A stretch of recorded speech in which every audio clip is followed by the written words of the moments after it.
Hey guys, and down here, this is going to be my chapter review to One Punch Man 99 Heat Up. Now this chapter was dope because Murata just took the last couple mini chapters that he's released and he just thought, nah, I don't like those. I don't really want to stick with those. What I'll do is, let me just make sure it's this mic that I'm using. What I'll do is, I'll do them again. And that's what we got this chapter. We got the last couple mini chapters. He's like, nah, I'll just do them again. And I've never seen a mangaka do this before. But the whole chapter where we see Phoenix Man and Brave Giant going at it essentially gets done over. So what were the key things that occurred? First, Brave Giant gets a noticeable makeover, I felt. Unless other people were thinking, nah, I haven't checked the reviews and stuff. But Brave Giant gets a noticeable makeover. Looking way more Gundam and far less chibi than before. And I mean, I made mention of this when we first saw Brave Giant. I was like, he's cool and everything, but he looks a little chibi-ish and a little cutesy. And I was like, like Child Emperor knows how to, he knows that he has some gimmicky items and stuff that are effective, but he would also, you'd expect him to know that this Brave Giant needs to be a little intimidating. So it looks more the part now. It looks awesome right now. Props to Murata for his artwork as usual. And I also like the fact that Brave Giant has a backpack with a little toy attached to it, which turns out to actually be one of the little Braves that he has. So Brave Giant's divider shield looks way cooler as well, with some new geometric designs and Roman numerals on it. Anything with Roman numerals on it is going to look badass, especially if it's like some special move or something. Always badass.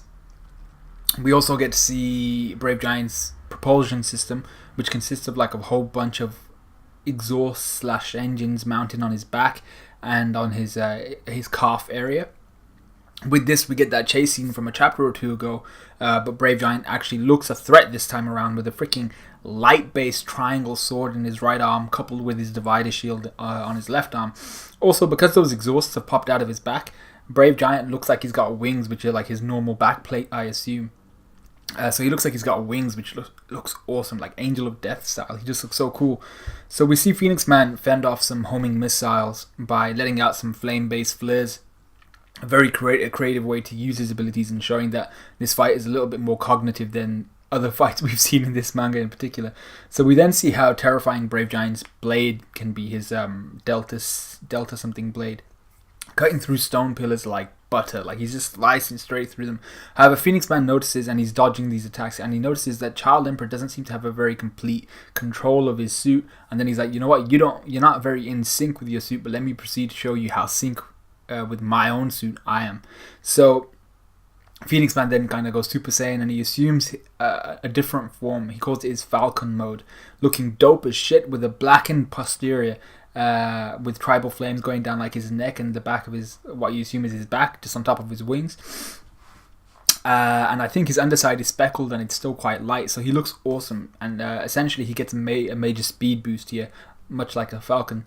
And you can see him heating up his talons and tearing gashes into Brave Giant's shoulder and possibly other areas. So Child Emperor then releases his little Braves, but Phoenix Man's 5 eyes keep up with their location. He's like, nah, you're not gonna be able to do me with these little minor things.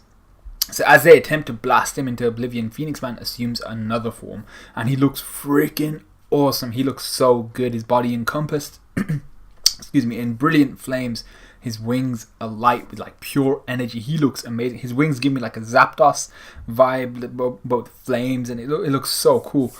And this was a fantastic power up, and it reminded me of a lot of actually Endeavor from My Hero Academia. And the fact that it's called Prominence Hawk mode made me suspect a little bit of like a little bit of homage to Horikoshi's work. And I was like, it's called Prominence Hawk, and he's coated in flames. Looks very Endeavorish. I was like, this has got to be like a shout out. Phoenix Man then absorbs the shots and he destroys all of the little Braves with Brave Giant, then going for like an aerial drop attack with a very short blade, And Phoenix Man catches the blade while Child Emperor worries about his time limit, and he tells us that exceeding the 3-minute time limit, the downside to this is self-destruction. His suit the battery won't be able to like contain itself and it'll just explode. So Phoenix Man notes this desperation from Child Emperor and he's like, alright, this is what we'll do. So he proceeds to break Brave Giant's short blade, shooting homing shots in on Waganma, which are blocked by Brave Giant as he flies to Waganma's aid. But we then see, I thought this was pretty cool, Brave Giant, his head kind of splits in two in the middle, and he has like two sets of eyes, but he has this gun kind of where the bridge of his nose should be. I mean, you can see bullets just flying out. So it seems to be some sort of automatic rifle of some sort, opening fire in Phoenix Man's direction. You see all these stone pillars just getting wrecked in the crossfire. But Phoenix Man is dodging everything in his Falcon form. And he tries to use the narrow twisting environment to his advantage, just flying around but firing homing shots in the direction of Child Emperor and Brave Giant, realizing that really this situation is a major advantage to Phoenix Man. But just as he does this, Phoenix Man flies straight into a trap set by a Child Emperor. And, you know, does this sound familiar? This is exactly what happened last chapter. However, slightly different. This time he flies into an electromagnetic shield trap kind of thing, essentially, which sticks Phoenix Man to itself, with Child Emperor flying in and delivering what the end of the last chapter was, which was a giant knuckle sandwich. Phoenix Man assumes prominence mode once more, and he's like, no, not today. And he just tanks the attack in a struggle of power. He's there holding up the attack with his palms, and you have Brave Giant just like trying to crush him into the ground. And as Phoenix Man starts to melt Brave Giant's fist, and the suit itself, Brave Giant's suit, seems to kind of begin to fail, and it's throwing out warning signs and signals all over the place. Child Emperor's like, bitch, I gotta do this, and he removes the limiters and smashes straight through a whole shit ton of floors with the Phoenix Man at the kind of helm of his fist, and he's just smashing straight through like a whole crap ton of floors. With Phoenix Man attached to his fist. Child Emperor realizes he has to completely destroy Phoenix Man here. He's like, I can't afford for him to revive himself. His suit, however, warns that battery explosion is imminent and begins to fail. Child Emperor reveals that he was punching in the direction of Flashy Flash's transmitter, which is unfortunate because we know he's not there. And essentially what it tells us is he was looking for Flashy Flash to finish him off for him, or to help him out at least. So he breaks through the ceiling of the cavern where Flash fought his predecessors, and he calls out for Flash. He's like, yo, Flash, I need you to kill this guy. I need you to help me out. As Phoenix Man glows with this like light of rebirth kind of thing. And we then go to Flash, who drops his sword and allows it to like pick the direction to choose which path he takes and stuff like that. So he's just like, he drops his sword and he's like, alright, that way. And I'm just like, this guy, and he's nowhere near Child Emperor, by the way. So I thought that was a wonderful moment. In this dire situation for Child Emperor, we got this comedic moment where Flash he's giving zero shits, and he's just trolling around, essentially just walking around in Monster Association. So Flash is such a dumbass, but I loved it. So Phoenix Man's lifeless body and Brave Giant land in some water touching the bottom of this pool, and it's here that Child Emperor sees that he's in some sort of mechanical graveyard. I think, I mean, there's a whole bunch of like masks and like gears and stuff like that. I'm not quite sure. It looks like there's exhausts and stuff. I'm not sure what the hell it is, but a lot of them look very familiar to masks, so I wasn't sure exactly where they'd landed. But I assume it's something that'll aid him against Phoenix Man if it is some sort of mechanical graveyard. And Phoenix Man, right on cue, erupts with light as he makes his return to the world of the living.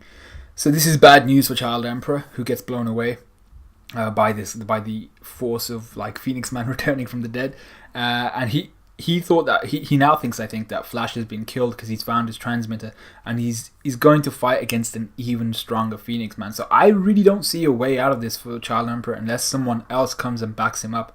I mean, like, or there's two things he could do. He could either use his self-destruct and the machines around him in a creative way to try and take out Phoenix Man, but the truth is he was struggling against Phoenix Man, and Phoenix Man was strong enough to stand against Brave Giant like toe to toe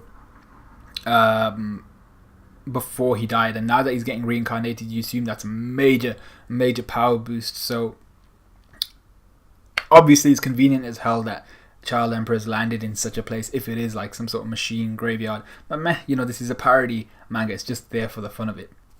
So yeah, I think it's really good, but I really don't see Child Emperor making it out of this alive unless he receives backup, and he needs major backup, whether that be like Super Alloy or some shit. Someone needs to come and back him up, because he's in a big situation here, and I don't think he's going to make it. So let me know what you guys thought of this chapter. Let me know what you guys thought of this review. Like, comment, subscribe, all of that good stuff, and I should see you guys tomorrow, hopefully. Depends on a whole bunch of things. I got a Christmas meal and stuff at work. But yeah, I should be able to see you guys tomorrow when I release my Taizai review. So I'll see you guys in a bit.